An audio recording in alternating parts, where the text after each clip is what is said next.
Nazali na esengo ya koyeba ete bozali ebele liboso ya baposte téléviseur na bino mpona kolanda magazine Océan du Congo Info. Na yango bandeko balandi ya magazine Océan du Congo Info ndapesi bino mbote esika nyonso ezwami bino.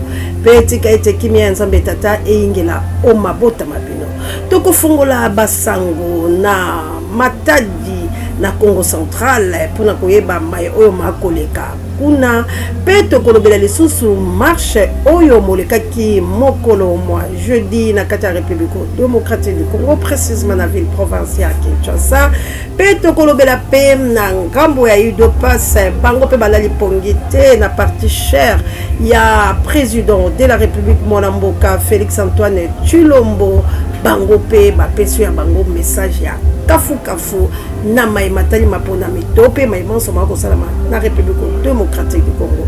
Toko beta mo mbela moke na matali est de République démocratique du Congo pelika matali ba mo bonde manso matikali toko zo yango na bolai bwa basango.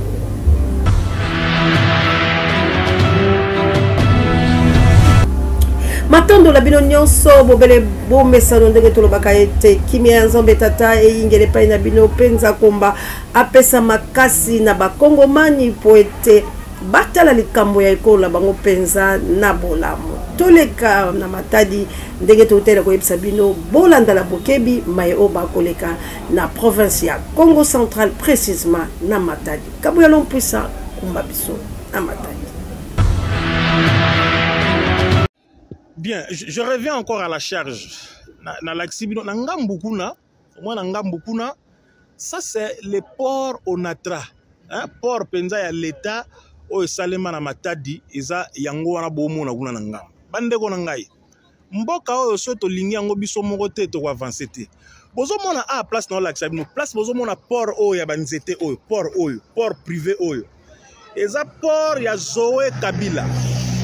Zoé Kabila, l'ancien gouverneur ya Tanganyika, petit frère propre, il y a ancien chef de l'État Nabiso Joseph Kabila. Port au bozomo na banzete, au bomo na port privé na ye, kota exploitera banzete na ye, ezo ke depoto ba kende goteka. Liboso kula kota bomo na ba grille, o bomo ni wana ya soki ya chocolat, liboso kuna voilà. Kuna ezali siko port ya Joseph Kabila.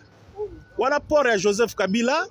Oyo ezali port moko ezali plus commercial que Onatra. Nako banda kozonga na omblaksa bino mulongo ya ba conteneur. Oyo telemi ezozela eya po décharger na port à Joseph Kabila. Oyo ba bateau bozomona kuna bomondenge ba ninezo mata. Bomona nde ba conteneur e mata. Talande ezo mata ba remorque. Yango wana ezo mata. Wana port privé à Joseph Kabila. Awa port privé ya Zoé Kabila.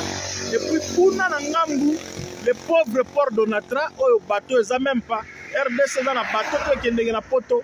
Mais tozo mona ke le président qui a été notre président pendant 18 ans yé comme individu azali na port oyo kotsa mbongo koleksa port à l'état biloko oyo est interpellé biso tala port à Zoé tozo mona en activité mais soki na balusi kuna côté ya port Onatra et loko ezate. Dommage, si on n'aime pas ce pays et que nous devons toujours continuer à avoir des dirigeants comme ça, ezali moi pas si mingi. Et quand j'entends les gens crier Kabila Zonga, je me demande si ils boza envoûté ou bien boza à bateau normal. Tala port ya Joseph Kabila na lekinae, mais tala port ya Onatra ozo kata brute ndeni nezali. Point maréchal, nous y sommes. Et puis c'est des choses comme ça qu'il faut vous dire pour prendre conscience et comprendre que mboka oyo eza ya biso toza na ngomi balete. Et on doit défendre ce pays jusqu'à la dernière énergie que nous pouvons avoir. Matadi, nous y sommes. Tolongwe bongo la Matadi na banze bolandi la bokebi toke de bongo la marche ya bloc de l'opposition et salamaki bongo mokolo moi jeudi tolanda biso sur la bokebi kabuya l'homme puissant azalaki la pointe.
na bantu wana bolandi penza marche na bokebi kasi esukaki kaka na kotambola te na kobeta mendule te kasi ba intervenant pe bazalaki Kabuya l'homme puissant azalaki la pointe batinité au moins ba police bona mboka to bundela ka afuta makamate parce que bando bala karambala muté bona bando le baye ko tete mota c'est normal oti ka sonde là to kende la sel no pa memo na to ti memo to zombi bino to bunda de bino kulu baye ko chaque fois to bundela ka yo et ko lo mo na ka place ça faut se porter bizarre oti ka sonde ato le ka et on na sel no dans notre poème parce qu'on a une coordination des élections qui concerne la Mouka. On a posé toutes les questions. Comment vous avez fait cette passation de machine, par exemple, le machine qu'on est en train de travailler aujourd'hui? Comment ça s'est passé? Qu'est-ce qui a été écrit? Qu'est-ce qui a fait que vous prenez de nouveau Mirou qui a occasionné les sanctions que M. Nanga a à cause de l'opacité de contrat? Pourquoi la population congolaise ne doit pas connaître ce qui s'est passé? L'imprimerie qui a imprimé ces cartes. Combien de cartes? Les cartes que vous voyez qui disparaissent, où l'encre est ce qu'il est et les gens. Qu'est-ce qui a occasionné ça? La malformation des agents du CENI. En ce qui concerne deuxième et troisième ère opérationnelle, est-ce que vous avez eu la cartographie? Est-ce qu'on vous a dit comment ces fichiers étaient constitués? Comment voulez-vous qu'on gobe? Les machines qui se sont retrouvées dans les mains des individus qui n'en avaient pas qualité. Vous avez tous vu ça? S'il y en a deux, en termes de statistiques, il y a eu 2 accidents, on a vu ces machines. Vous connaissez la situation. Combien sont passés par les mailles? Et on nous sort ici, on fait une journée porte ouverte, comme si c'était une espèce de musée où les gens doivent venir voir les machines et venir. Non, en ce qui nous concerne, ce n'est pas transparent. Toutes les parties prenantes doivent être autour d'une table de bois. La CENI a entre autres. Où est la démocratie? Où est la démocratie?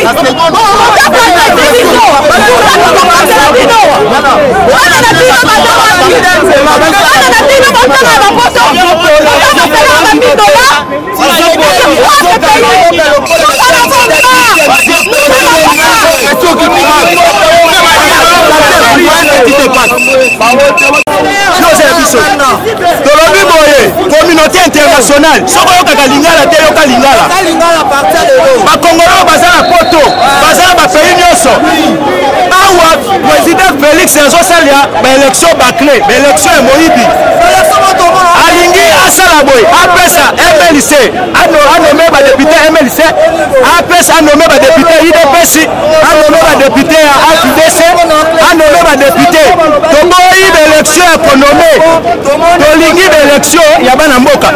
Papa, communauté internationale, la diaspora congolais, tous les Mboka Moussouté, Mboka la Bisso Yangoyo. Lundi, Océan du Congo, jeudi le 25 mai, Yamboula Bozali, Bisso Bakongo, Mani Tozali, le commandant,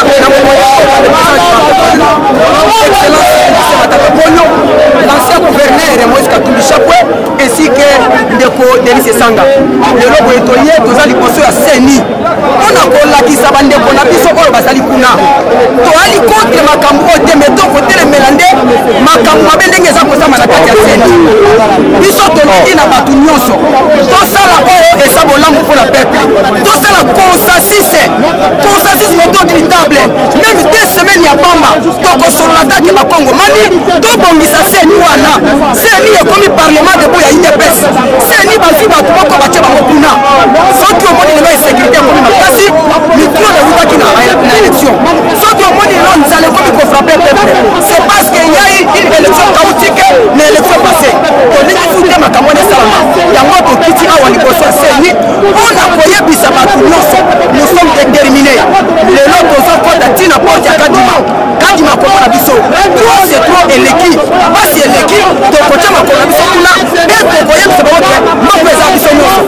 toza moto moko te nasi komona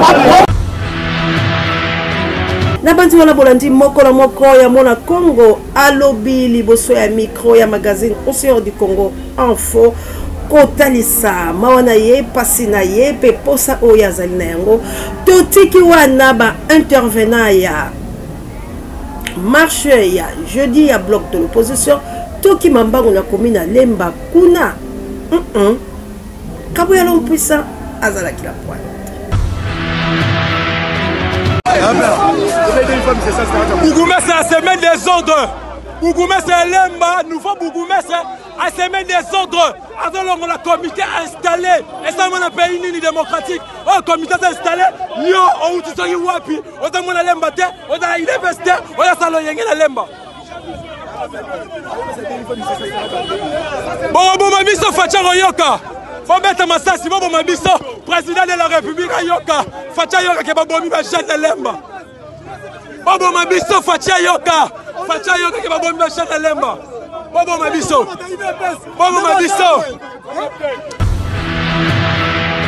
Tolongwe bongo la commune ya Lemba bandeko toki mambangu na particheur ya chef de l'État UDPS oyekambami na mona mboka Kabuya tozwa bongo bango pe balalaki pongi te na likambo ya kotombola pe mongongo. Kabuya l'homme puissant vidéo. Moïse a coupé Josué un état de droit à réunir Bisso. Bino boni bo compliqué Bisso. To compliqué bino mande to bandibo. Ti na suka, ti yezo roya, pouvoir ezali sous par la binote, ezakana IDPS. Et fidèle, la patrouille la mort, oh la coordination de la base Chimini, initiateur et puis fondateur de la base Chimini. C'est moi. Kobu kanate.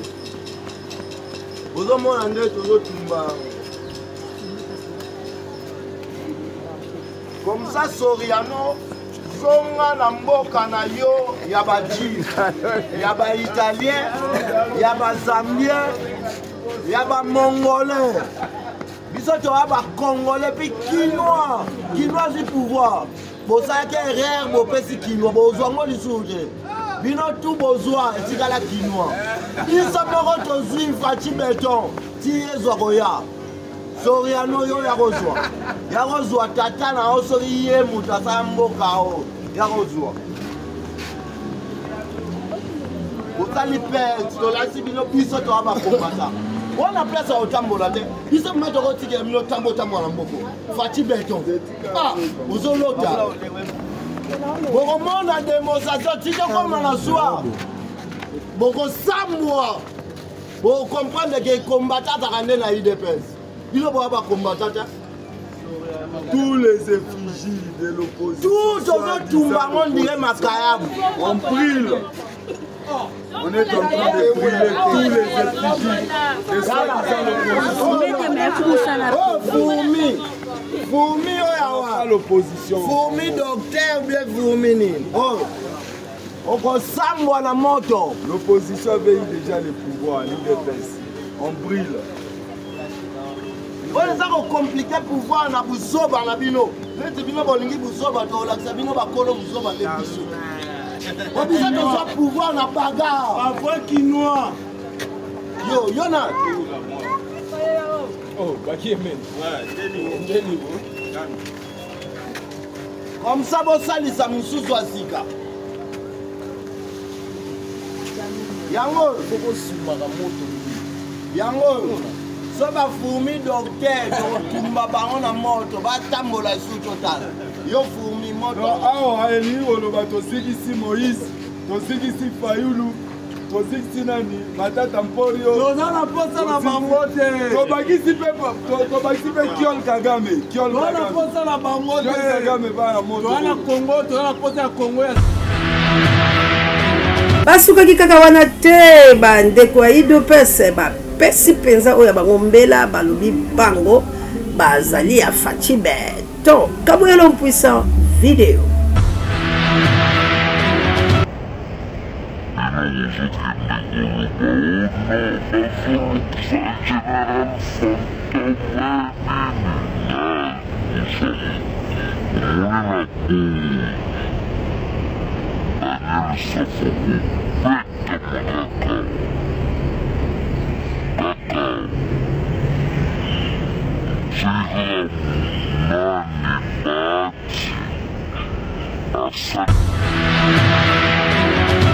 banzi bolandi wana penza na bokebi ete bandeko ya UDPS pe balali pongite bango pe bazali bongo na koloba kasi to mokundoli video oyo ya mona mboka Moïse Katumbi Chapwe tango azalaki nano gouverneur ya Katanga tozonano nini ya salaki. Excellence, vous arrivez au moment où Lubumbashi va accueillir bientôt le président ou le leader maximaux de l'UDPS, Etienne Tshisekedi, qui arrive bientôt. Avez-vous un mot à ce sujet? Merci beaucoup. Tshisekedi, d'abord, c'est un président d'un parti politique. Si je passe l'UDPS, je demanderai à tous les Congolais, et surtout à tous les Katangais, d'être calmes. Il vient chez lui au Congo.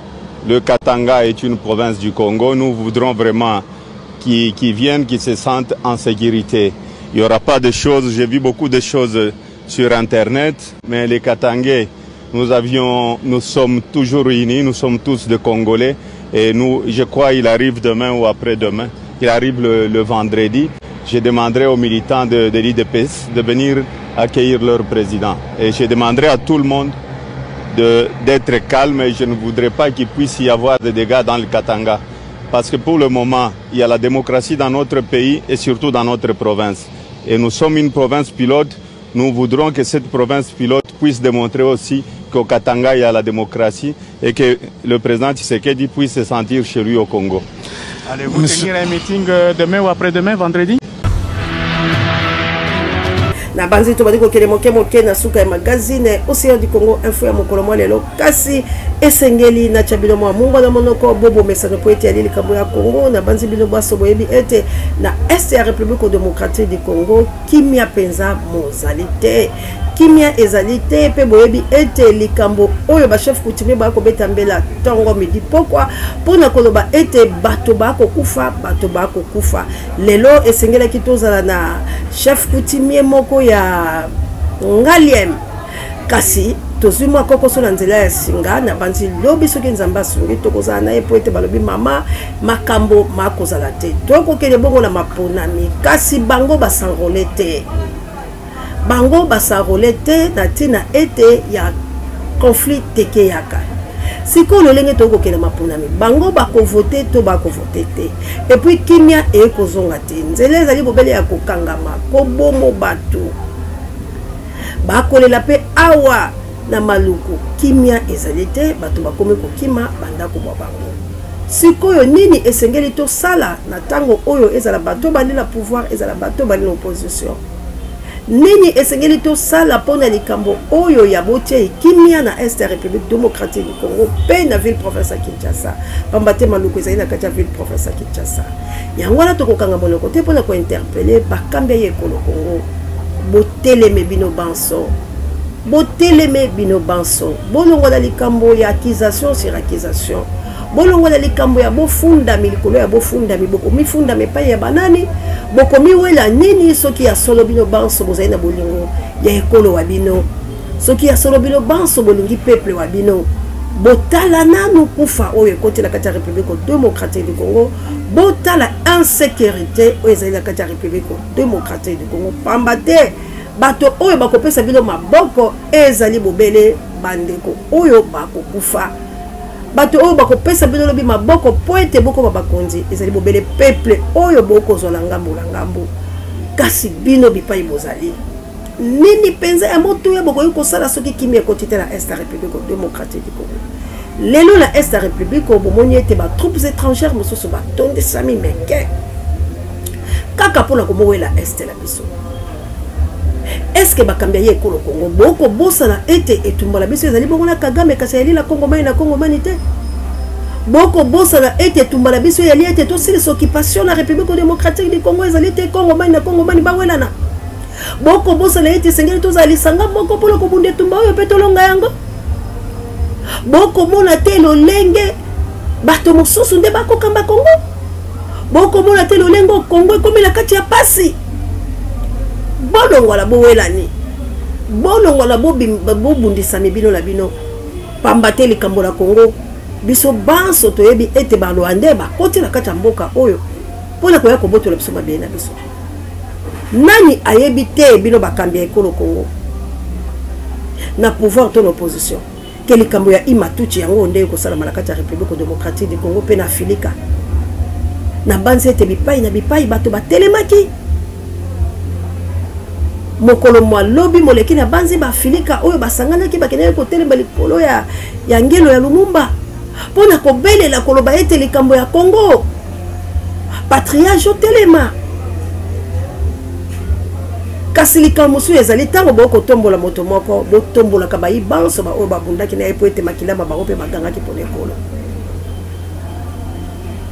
bakongomani likambo ya Congo ezali likambo yetumba likambo ya Congo ezali kowelala te ngai na yo po ete tomikata na bapota ndenge tokosala malelo ezali likambo te ete oyo azali ya nani oyo azali ya nani na ntango oyo esengeli ete biso banso tosangana lokola motu moko po ete topesa nano kimia na est ya République démocratique du Congo bomoni ntango bino bokokotana na zubuzala botala kuna matadi ndenge ekokende botala ndenge bakopesa bino lisitwale bokolanda mokolo nini maye oyo makosalama na République démocratique du Congo botikali kaka na kowela biloko bisangi tina kasi biloko bya motuya oyo koyiko bikisa ekolo yango ne kokende kasi na simalobi to na simalobi nzambe pe mokeli ya Congo soka telemi to pe azwi ba pema na biso kasi lobi to lobo kuna mabota mabelo bakotika na ndenge ya libobele toli ya kopesa pe ya kobeta mbela ete tango oyo ezali tango Kongo mai na Kongo manya sona te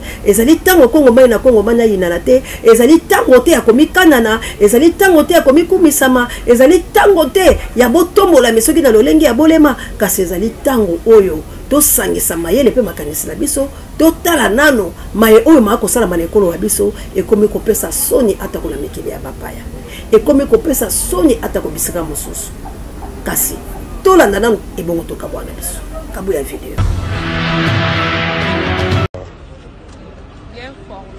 Baba Chikata. Wana bazali garde ya sécurité ya UDPS na force du Congo. Ya retourner tout à la tamo atelier. Ça là. Yaka shika. Oh isa Bessi. OK. On a la brigade spéciale de l'UDPS. Force du Congo. Donc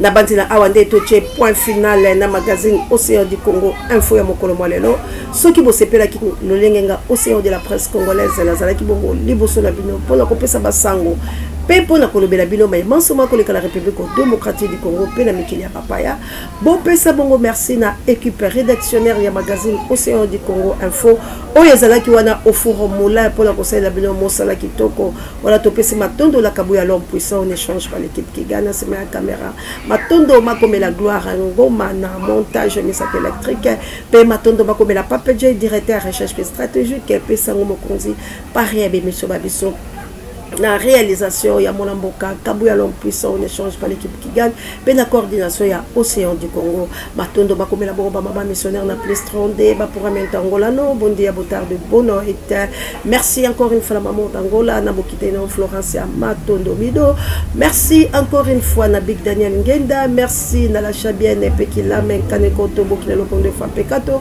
matondo makome la bino banso ba mama ya moto mojali moto mozima mite mama ja salam alaikum mon mère de Bruno na Autriche merci na bana Changu merci na bana Julie merci na bana Ngaba bana Masina bana ya partout dans le monde biso banso toza la bongo tata moko mama moko mokonzi moko ekolo moko toza la vigilant pona koboya insécurité pe tuerie pe ba massacre zali kosala na République démocratique du Congo biso banso toza la bongo sima ya kosunga bana mboka ba oyo ba kotombola mongongo ba oyo ba kolinga Congo ya solo poete Congo lobi Ezo laissé quoi appeler pendant la ngomba maman missionnaire na plus 32 maman la jolie na Suisse merci encore une fois la maman de mon Juka Ama pe papa Michael pe maman Célestine la patrie ou la mort nous vaincrons la peur doit quitter nos esprits wa les amis mbela oyo mwana mboka Félix Antoine Chilombo moto ya yamboye ko Congo oyo apesa kabiso tango nde nazali kotambola na kati etumbana ya lobaki eloko koboma bakongolais ezali bongo kobanga esengeli elongola kati ya milimo na biso mwana mboka bono mimbenga abelaka yango palobi la peur doit quitter nos esprits pambate na kati ya kobanga tokosunga est ya République démocratique du Congo te na kati ya kobanga tokosunga ekolo ya biso te na kati ya kobanga tokosala eloko moko te awande tolobi nzamba mpungu tulendo afula mpeve ingeta ingeta ingeta la patrie ou la mort nous vaincrons.